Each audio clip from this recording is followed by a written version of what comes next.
Hi, everybody. Welcome back to Cutting Through. Uh, as we go live and people start streaming in, let me just talk a little bit about uh, what, why I'm doing this today. And a lot of people are doing Insta lives, and I thought this is an opportunity to not simply talk about food, but to talk about many of the issues that surround food, to take up subjects and topics that very often get overlooked, that are never discussed, that never become the focus because we're so obsessed with the experience with the consumption of food. About 2 weeks ago, I talked about mental health. Not I talked about, but Thomas actually spoke about mental health in the restaurant and restaurant kitchens. Um, and so today we're going to be talking about discrimination, which is again a very serious issue. It's a very difficult topic. It's a very sensitive issue as well, and it's something that. So Rahul just joined, and I'm just going to get him on. So I was saying discrimination happens, and it happens secretly, it happens quietly. It's not something that is obvious. And hey, Rahul. Hi. Hey. Okay. Can we have the camera a little lower? Give me a Yeah. second. How's that? Okay. Yeah. That's perfect. That's perfect.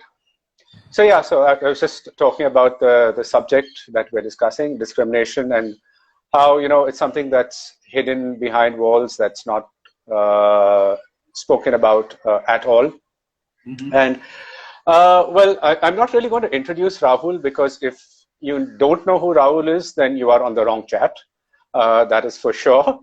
But let me just say that with reference to our discussion, at least he's one of the few people who actually brought together the concept of the chef and the restaurateur. You had the restaurant owners before, and you had cooks in the kitchen, and he became the first chef restaurant. And a lot of his perspective today comes from that, from actually being in the kitchen and working with his troops. So Rahul, let's just jump straight in. Um, Discrimination, how have you experienced it in the many restaurants that you have helmed in the city? So, it is firstly a thing. And it's a pretty big thing, I think. Um, but I need to qualify that a little bit. It's different in different places, all right? Mm-hmm. I know from talking to chefs and from interacting with chefs, let's not just take India as a country. Up in the north, very male chauvinistic, um, you know, uh, misogynistic almost. Yeah, And it's a completely different scene in restaurants and hospitality, hotels and such up in the north, in Delhi, for example, compared sure. to Bombay. Um, Bombay is a lot more chill. People are used to working with, different sexes, different sexual orientations, handicapped, underprivileged, all of that. Bombay is much more of a melting point from that point of view. Mm-hmm. I was talking to Chef Amninder about her experiences, Mm-hmm. and she had some interesting things to say. She was Yeah. saying how when she was going through the IHM, when she was in school, how she was put down upon constantly, even by her Constantly. faculty. The faculty would like make sweeping statements in class, like, you know, uh, this is a this is a man's job. They will be the breadwinners, and you girls, you will probably marry rich and settle down and have kids. Right. And and it started with that, right? Yeah. Well, Amninda And is going to be on the show next week or the week after, talking just about her experiences. So, but I mean, it's great to have a all right. preview. So, yeah. So then I'm not going to say any more because I let her talk about her own experiences. But it exists. There is, historically, we are a very male chauvinistic people, I think. Mm-hmm. And you know, we have tremendous baggage. We have class baggage. We have caste baggage historically. You know, we have sort of haves and have-nots baggage. Sure.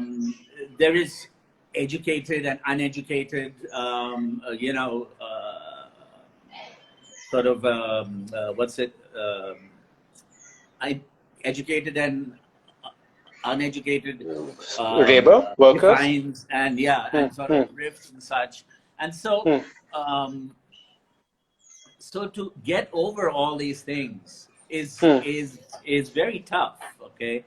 Because it's so ingrained in us, in the way we've been raised, in the way our parents behave, in the way people around us behave, that to really try and break all of this, one needs to sort of lead from the front. As my sister Avantika, who trains in F&B and trains our people a lot at Qualia, you know, she keeps saying, you are the culture.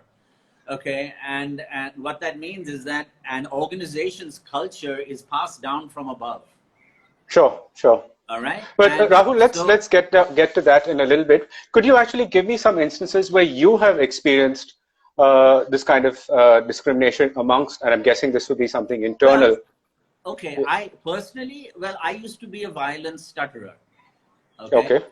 And when I worked in the US, in restaurants, you know, clearly I had a very tough time working as a waiter as I stuttered. So, so you know, there were very clear instances several times where I didn't get preferred stations, if you will, in the dining room that had better tipping than other stations because of that. I was also, because I wasn't, you know, blonde, blue-eyed, white, you know, that also proved to like be a little bit of a hindrance at times in like trying to get particular jobs, right?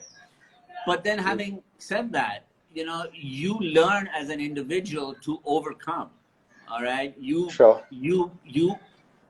have to learn to triumph over all these handicaps and like all of these, you know, all of these discriminations, and prove to yourself firstly, and then prove to everyone else that you're capable, right?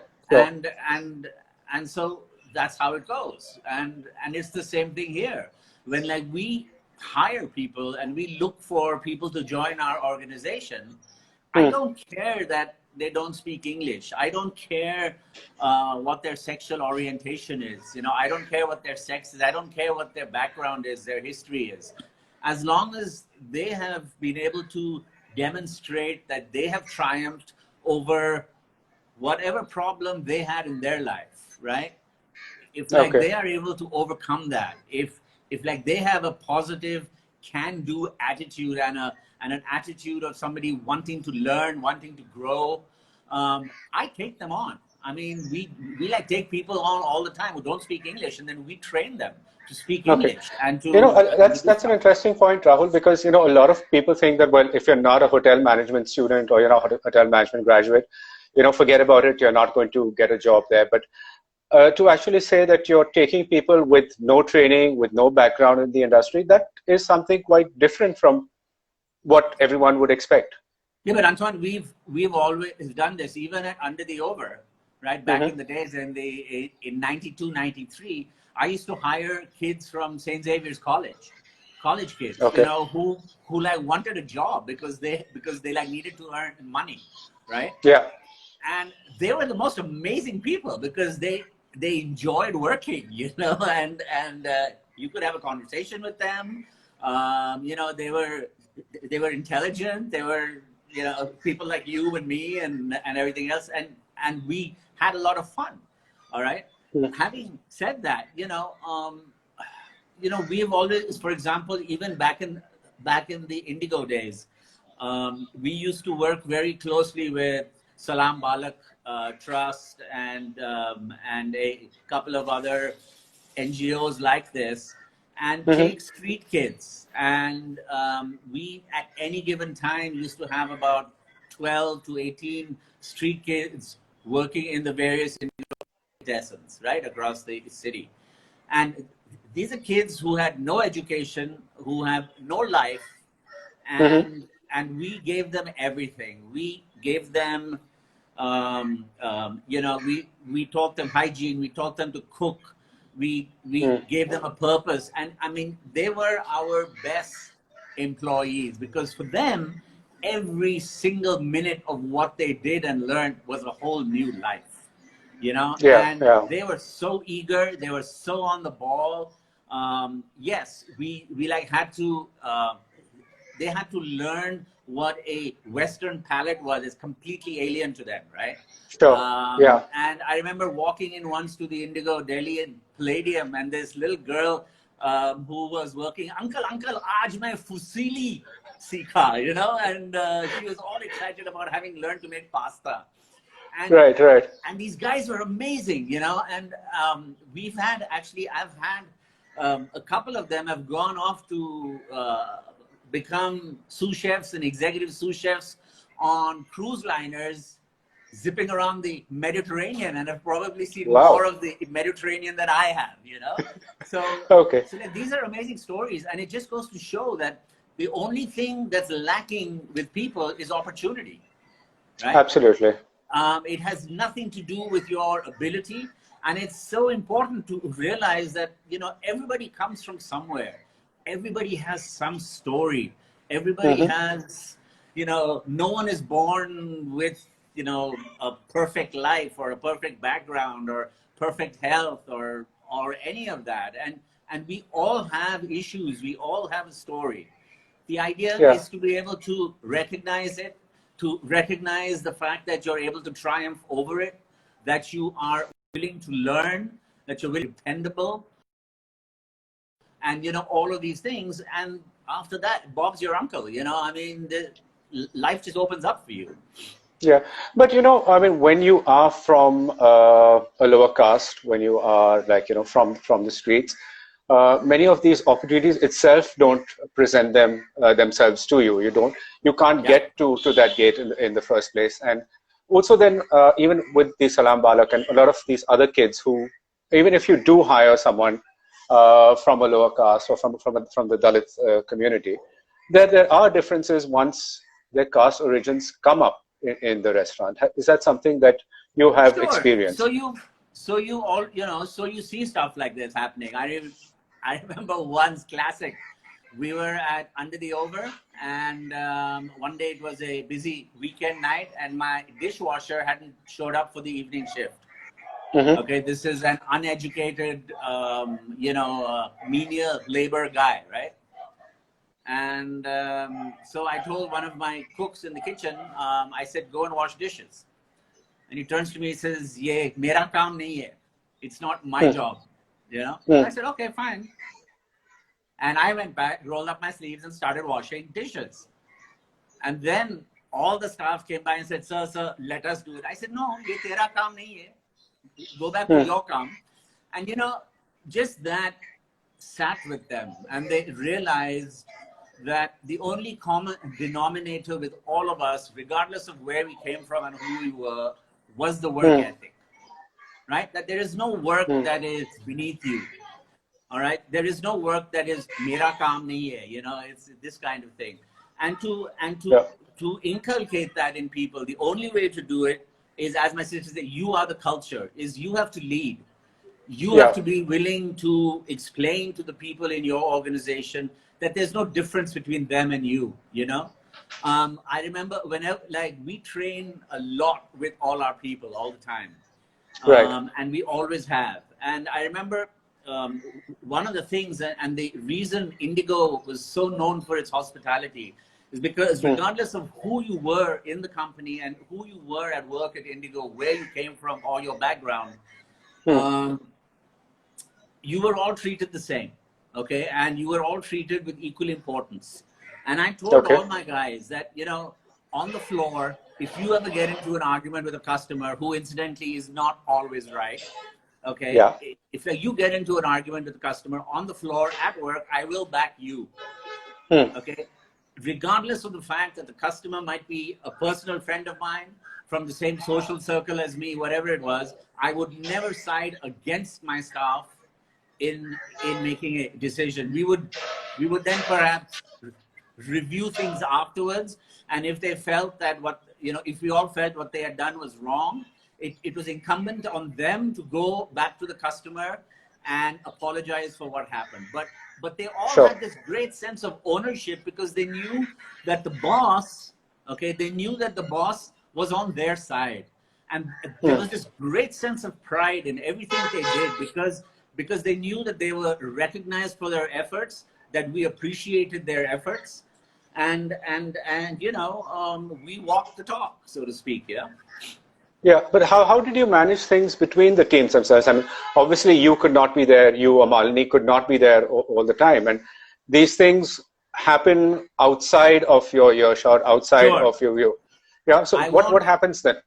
I won't for a minute deny that they don't happen. Okay. Yes, they do. And they happen even till today. We like had some time back, there was a woman intern with us who, kept complaining of this one cook who was supposedly being fresh with her, and touching her inappropriately and stuff. And so there was an inquiry. It's like written into our HR policies, and we have Okay. zero tolerance for this. It's written into your policy. I mean, this Yeah. is there. Okay. Absolutely. We have zero tolerance for any kind of abuse. If anybody is caught, we form committees of our peers. And then, everything's evaluated and a decision is made. Okay. And then we stick with it. But what we were in this case, something didn't sit right, and we felt because the cook who was being accused of instigating stuff, it just was so far out of his character that it was very difficult for us to believe that it was happening. But at the same time, we gave equal weightage to the accusation.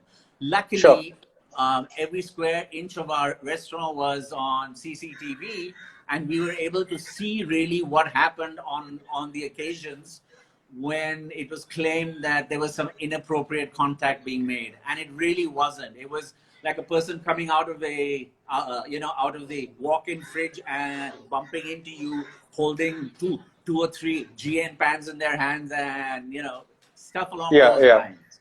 So Right. we were able to make an accurate assessment at that point. But the point, but the issue is a is that these tightrope. things do happen. They happen all the time. Yeah. No, it is a bit of a tightrope. I mean, trying to understand and trying to verify, what is actually happening, understanding how it has to be tackled as well. I mean, I don't think Sure. there is one blanket kind of a solution for every kind of act. You have to look at each case individually, and you have to keep a completely open mind, because there are times when the accusation or such can like be against or towards a person that you've known for 10 years, and you say there is just no effing way that it can be true. But you have to keep an open mind, and you have to look at the evidence that's presented, and these things do happen. There's something else that I would like to also add to this is that because the whole discrimination thing is so built into us, right? I think, on the one hand, let's just talk about men and women, right, for a second. Everybody's screaming for equality, that there's no difference between men and women at work. And I quite agree. Okay, everyone should be treated the same. But at the same time, societally here in India, it's a strange thing. Like I was talking to some senior chefs, and I said, do you subconsciously, engage with your women chefs differently than you would with the guys? And the answer is yes. Okay. Okay. And the answer is yes. And I ask why. And they say that because we feel we have a responsibility to protect them, so to speak, right? In other Okay. words, we may not put them on a late night shift because it's less safe for them to go home late at night. But so then where do you sort of draw this equality line? On the one hand, you want to treat, you want it to be a pure meritocracy based on skill and abilities. And that's how you position people in your organization, based purely on skill and ability, right? But then, you have these inherent biases that kind of filter in. So how do you deal with those, and how do you toe that line? Okay. So let me turn the question back to you and say, how would you toe the line? How do you handle it when you have women working late, or doing the night shift? What would be your response to something like this? So one, yes, there is a practical side to things also, right? To like say that you need to organize transport for your women employees, let's say late at night going home. That's just a practical, safe, I think, good thing to do. All right. And so I take it a step further. I say if it's women going home at night, whoever's working late at night can sort of avail of this service, right? So you kind of make it equal that way. It's different for me as an owner, and it's different for my team as employees, because I think the background that I came from and come from is different from theirs. Okay. Yeah. I think the exposure level that I've had is a little different than what they've had. And sure. So, if like I approach life with a certain amount of liberalism, if you will, it's not necessarily the case that some of my junior people have the same sense. They may come from more conservative backgrounds. And so how do you explain? How do you educate? So like these are all important things to sort of be conscious of at work, and to be mindful of, and to address and to train constantly. You have to do it.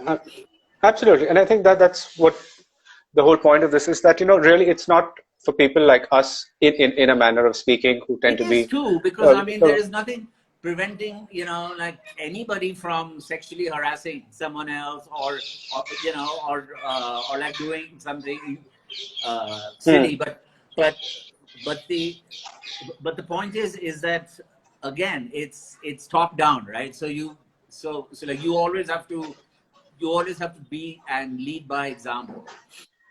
Okay, but apart from just the leading, I mean, is there any other way that you can kind of build up the team and help them to see a more egalitarian world, see a world where there is less discrimination on many fronts? So is there anything that you can do concretely? I think when you firstly, when you have completely open and regular communication and dialogue with your team, all right, whether it's through briefings, whether it's through micro trainings, whether it's through ongoing training and such, I think just addressing these issues constantly. I mean, not culinary trainings, right? That's not what you're talking about. I don't mean culinary. We do a lot of psychological training. We do a lot of in-house sensitivity training to discrimination training. For example, we have hired some people who I have a host who has a seeing impairment, very, very bad. He's practically blind. I mean, his eyesight is that bad. And so as a host, he has to work the reservation system. So we So we had this thing done so that the lettering would be, this big on the screen, so that he was able to input the people's names and addresses and phone numbers and such, so like we've always worked hand in hand with people. Okay, Okay. again, and I think just recognizing your team, regardless of who they are and their background. Like we celebrate birthdays, some guy who's done an exceptionally good job or who's come up with a great idea which has been implemented, somebody who's done some cost saving which has been implemented, they've been recognized and praised collectively. And I think, as you do more and more of this, as you tease one another, as you play games with each other, as you even, and I hate to say it, but as you haze and joke around with each other, you slowly start to break down all these barriers. Okay, part of our sensitivity training that we do is that we will mix people from all backgrounds, male, female, whatever, and and we do these games where one person's blindfolded and the other one sort of acts as the eyes and ears of the person who's blindfolded, and they're taken through an obstacle course. So you have a dishwasher who's holding on to Malini's hand and taking her around. Now, this is not something he would do normally, right? But the more you do stuff like this, and then you just break down barriers, and then you sort of start to see that there's no difference between all of you. You're all just people at the end of the day. Do you see any of this actually expanding into the restaurant industry? Do you see other people also taking up initiatives like this? I think most restaurateurs today are very conscious of these things. There are some that have taken it to a completely other extreme. Okay, there are people, I mean, who are like Riaz Amlani's Ishara, right? I mean, where he's hired hearing and speech impaired people. Okay, and everybody compensates for, this is the interesting thing, which I think a lot of people don't realize, that when you're disabled or handicapped in some way, you tend to overcompensate for that in other ways, right? Right. So, I mean, for like me, I can only speak for myself. Like when I stuttered and I had communication problems, I became more of an observer than a partaker. Okay, so even now, my sense of observation is much heightened compared to anything else, right? I'm like a good observer. And so which is a good thing if you're going to be a manager, right? Because you start noticing things, and you're able to sweat the details, right? So everybody has something to bring to the table. Just because they're sort of impaired in one area, they're probably overly gifted in something else. Yes, right? Yeah. Well, I think we have the idea is to be able to find these things, right? In people. Yeah, we have a comment about Cafe Arpan in Juhu, which also is doing fantastic stuff. There you go. Yeah, they work with autistic people and with autistic adults, especially, which is quite more interesting. They don't work with kids. All their staff actually have to come by themselves to the kitchens. I think that is one of the conditions, that's fabulous. That to ensure that their own staff has that kind of independence. It's just giving opportunity to people. It's nothing more than that.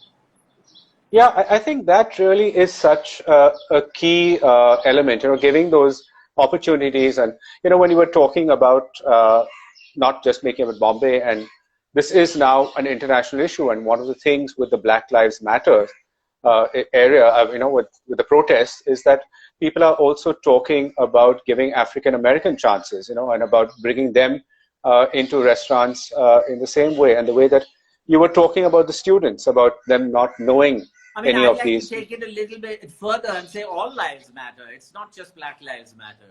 It's that's a different argument. Yeah. it's like if you That start by saying that, you are already making a discrimination. I'd rather say all lives matter, where there's no discrimination. Then um, uh, yeah, Rahul, that's a different debate, and I wouldn't agree with you on this one. that's like a whole another conversation. Fair enough. Exactly, that's another conversation. But I'm just curious. The next time, perhaps when you're talking to some of these chefs and these senior chefs, whether you would ever ask them about their Dalit employees, and how do they handle them? Whether are they even aware of how this works in their restaurant kitchens, or how they would handle them? Do you think that's a question that you'd like to take up with some of them, or have you ever asked broached this issue? Well, I think, as I said, I think most restaurateurs are pretty responsible. I don't think a modern restaurateur gives a shit where you come from. I'm really sorry to say that, but I think we look for good people. We look for people who have integrity and who are honest and who will work hard and who will be responsible and who will stick on with you, hopefully, and stuff like that. So I don't think any of us care where a person comes from. Yes, I think internally there could be some issues sometimes because of what we talked about. But again, Yeah, if like you make it very clear that we have a zero tolerance attitude at work to stuff like this, and I mean, I will constantly chat with my people privately. I'll ask them to come to the office and we'll have like one-on-one chat just to understand what's going on, because there are sure. times when there is stuff going on, but it's suppressed at work and it's tough to find out about it as Yeah, an owner. So you have to, you have to try as many different ways as you can to really get a sense of the pulse of what's going on. And I sure, think sure. if like you let your people know that you will not tolerate any of it, you don't stand for it, I think it's pretty easy to overcome all that. Okay. And you think that this is an attitude that is kind of now expanding to the rest of the industry as well, that this is something that you're seeing in other places as well? Yeah, I think the old days of. I mean, I'll come back to Minder, and she was saying how when she first started her training at some of the Indian kitchens in the old Tajas and stuff in Delhi, how it was such a clique. She was completely ostracized. Hmm. It was just one very feudal team in the kitchen, and they shared nothing with her. And in fact, they just give her a really hard time all the time. So I Hmm. think those days are slowly going. This thing of, the very stratified and very diversified, hierarchical system in the kitchen. I think all this is slowly breaking down now, and that we are approaching, I think, modern restauranting and modern hoteliering and hospitality is a lot different from what it was years ago. And I think there Okay. is a more inclusive, a more sharing atmosphere. There's a more nurturing atmosphere now. People are very considerate of their fellow employees, of each Hmm. other. People are always trying to, share experiences and share knowledge and learning. And I think these are great environments to work and to be a part of. Hmm. That's interesting. I mean, I know a couple of openly gay restaurateurs and openly gay chefs, but I haven't seen it kind of come down to into the more caste based. But I think your sexual orientation doesn't play so much of an issue when it comes to hiring, or that No, has never no, you've never had trouble with that. never. Okay, I okay. Nothing at all with that. No, I Is there don't any think way? so. We don't. You know? I mean, nobody even thinks about it. The only time I think when you are, when you are concerned about a person, like a applicant's disability, let's say, is, I mean, if the disability would interfere drastically in the job function that they were applying for. I Sure. mean, like, for example, a person with no legs, it may be difficult for them to be a waiter. Okay. I mean, I'm just I'm just speaking out loud here, right? Without thinking. Yes, you could say that they could work as a waiter in a wheelchair, but then your entire dining room has to be geared for that, etc., etc. So I'm not saying it can't be done, but I think there are times when I think you know, where you have disabilities need to be treated with sort of equal weightage as you would somebody's abilities Sure. for the particular function that they're doing. That's all I'm saying. Okay. Okay. Great, Rahul. I think we've pretty much covered, you know, all of the entire spectrum of, you know, discrimination that we could possibly experience within the industry. I think this is something that I think it's very important for young people and for, you know, for other restaurateurs to be aware of, and to take a lot of the principles and the ideas that you've kind of talked about of, you know, actually being the role model for the rest of the team, and setting down HR policies and kind of being very, very strict about how you interact with each other. I think these are important lessons for the entire industry, and how to kind of deal with discrimination and make sure that it doesn't happen, and take it Yeah. down into Because look, teams. again, all this, there's such gray areas. You Yeah. know, if you give extra work to somebody, you know, and it, like, I mean, I've had a case where you had, you know, the junior people in an organization always get sort of dumped on, and they have to work twice as hard as everyone else, right? I mean, that's just how Yeah. it goes. But then if you have men and women, and the woman suddenly feels that she's getting more work than the men, you know, so I mean, these Right. are all little things that you have to be really mindful of, you know. Sure, sure. Yeah, I think that's a key word, being mindful of what is happening, of what's happening with your team, you know, and making them being mindful about each other as well. So I think Sure. for me that is one of the key kind of takeaways from this conversation, which I hope is a takeaway for everyone. So Yeah. Rahul, thank you so much for Thank you being for a part of this. having me, and I was really thrilled that we had a chance to talk about this, because I think it's important. Absolutely, absolutely. So great. Thank you everyone for joining in and being a. Coming up All right, Monday, Antoine. we're going in a slightly different direction. We're going to be looking at cuisines, at something specific. And I've got Gitika Saikia, who's going to be talking about Assamese food, and as monsoon Assamese food, the vegetables and the fish, just in specific. So looking forward to seeing all of you guys on Monday evening. Stay well, stay safe. Thank you.